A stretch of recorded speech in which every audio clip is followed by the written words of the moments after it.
Good morning to all my dear faculty, staff colleagues, and my dear students, ladies and gentlemen. Wish you all a happy Independence Day. 15th August is a moment of pride for every single citizen of the country.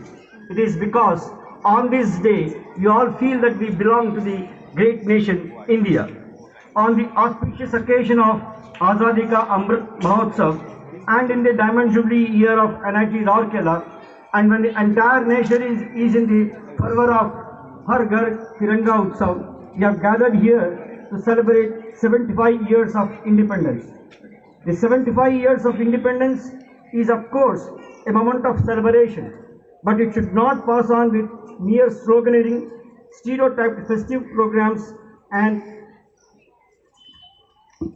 glorification of icons and incidents from freedom struggle. It is the time when we have got to realize that we have a country and we belong to that particular country, and it is the time for us to take a pledge that we are together to build a nation. Independence Day is just not a simple celebration without involving in it. I know that there is no one here in the crowd who lived in the horrors of pre-independent India. We need to realize that even after 75 years of independence, we are still having a few basic issues of survival. Malnutrition. I know you must be knowing that one. 25% of the hunger people worldwide live in India. 30% of the people are living below the poverty line. We have a long way to build the nation to become self-reliant.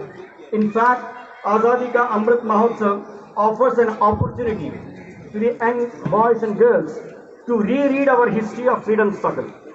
The occasion should be used not only to critically understand the anti-imperialistic struggle, but also to know that many socio-cultural and political processes which expanded its base. The truth is that the magnitude of history of India's freedom movement is much bigger than what we know today. Indian freedom struggle was not a mere fight against the brute force of British, but was also a battle of diverse ideologies of people who fought and sacrificed their lives for independence. In the name of modernity, some visualized that free India through the lens of colonial India, while other leaders had different ideologies but made to remain silent. It is aptly said that history does not explain, it has to be explained.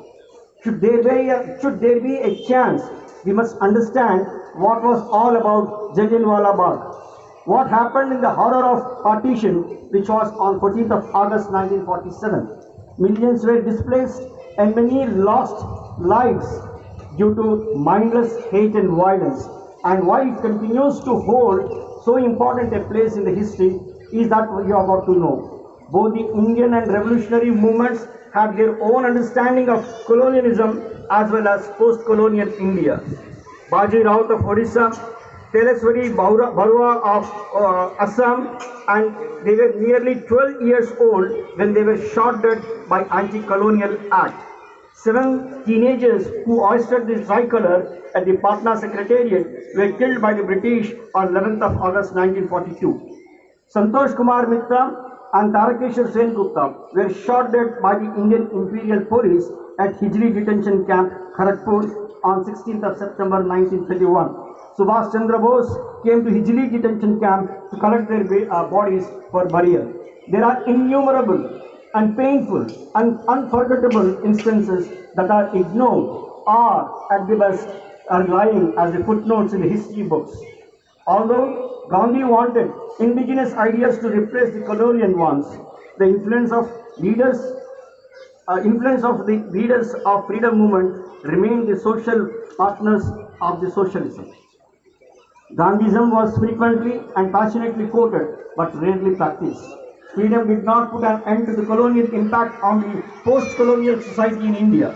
It is time, young boys and girls, to make sincere efforts to know the history of Indian freedom movement and develop your own interpretation of the historical events and come out of the colonial mindset.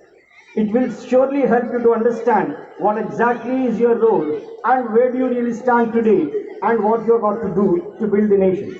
On the eve of India's 75 years of independence, if you look back into the history of pre-independent India, India did evolve into a great nation today with a great promise. The life expectancy in India was as low as 31 years in 1950, and today we are more than 70 years in 2019 against the global average of 72.6 years. At 1947, poverty was at 70%. Today, in 2022, it is near 6.7%. At 1947, literacy percentage was limited to 12% amongst male and less than 1% amongst female. Today in 2019, we are at 75.3% male and 53.7% female. Still there is a long way to go and still there is a long way to go to achieve many things. There are still a few serious challenges before us as far as energy Rourkela is concerned. India is poised to be the most populated country in the world to over 1.4 billion by 2023. Honorable Minister of Education, while congratulating the institution for being the first NIT to adopt blockchain technology for the adopt of degrees, wanted the institute to become the technology hub and must play proactive role on how entire district of Sundargarh be linked to blockchain and the households to be mapped and help the youth in increasing skill and employment. Primary health care, it is an issue of greatest concern. The recent pandemic has exposed the vulnerability of the country as well as the city we are living in. COVID has further restated that cleanliness is godliness, and yesterday's foundation lecture of by Professor Agarwal concluded that it is all in our natural immunity and which is in your hands. Access to water. This is the most important parameter which all of you should understand. The magnitude of crisis is visible to all of us, but still there is a growing indifference towards realizing the depth of its impact in coming years. Here in our institution, I don't know how many of you know that we consume 3.2 million liters of water per day. Our consumption is more than double the nation's average. While cautioning you with an impending crisis and also request you that to be very discreet in the use of water utility. Don't waste water and also save the soil. If today you are fine, it does not ensure that tomorrow is also going to be fine. Let us all try to realize that it is one natural resource which we have got to really be very, very careful about in the daily usage of it. There is a need for all of us to have an awareness of environmental changes in view of global warming. Due to increasing in carbon footprints, I hope you are all aware that 70% of the energy in our country is from thermal power plants, where coal is the main source of fuel. In fact, the impact of burning of coal is visible everywhere, including here. We need to aggressively look for alternative source of energy. I recall and then I really remind the young minds here to think about the alternative source of energy and how they can become economical and viable and sustainable. Today we are going to take an aggressive look at the solar paneling of the campus, and every inch of the rooftop needs to be solar paneled, which includes the cycle sheds, which includes the car sheds.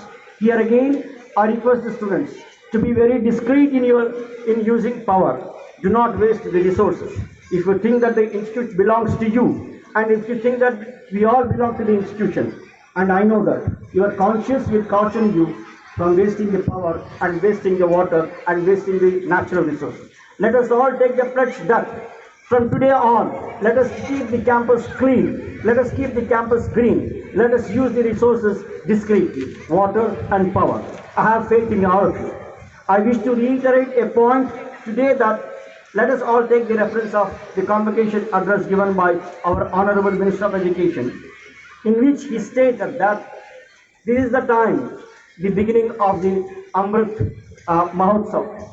Azadi Ka Amrit Mahotsav is the beginning of that one. The next 25 years, he made an appeal to the all young boys and girls and everyone that the next 25 years, let us stop talking about, let us stop discussing about our rights, let us stop debating about our rights, let us just for once raise to act and sit on the problems and then become the solution providers rather than creating the problems. This is the responsibility that we all have to take for the next 25 years. Therefore, we at NIT Rourkela, the teachers, staff and students need to take a long stride in making our institute equipped to take all the challenges which I have just placed before you. We need to have the vision. Unless we have the vision, we cannot make our vision happen. I am sure that the natural talent of our students, the dedication and perseverance of our faculty and staff members will enable NIT Rourkela to achieve further excellence, to serve the country better, to make India Atmanirbhar, self-reliant India. Jai Hind, Jai Bharat.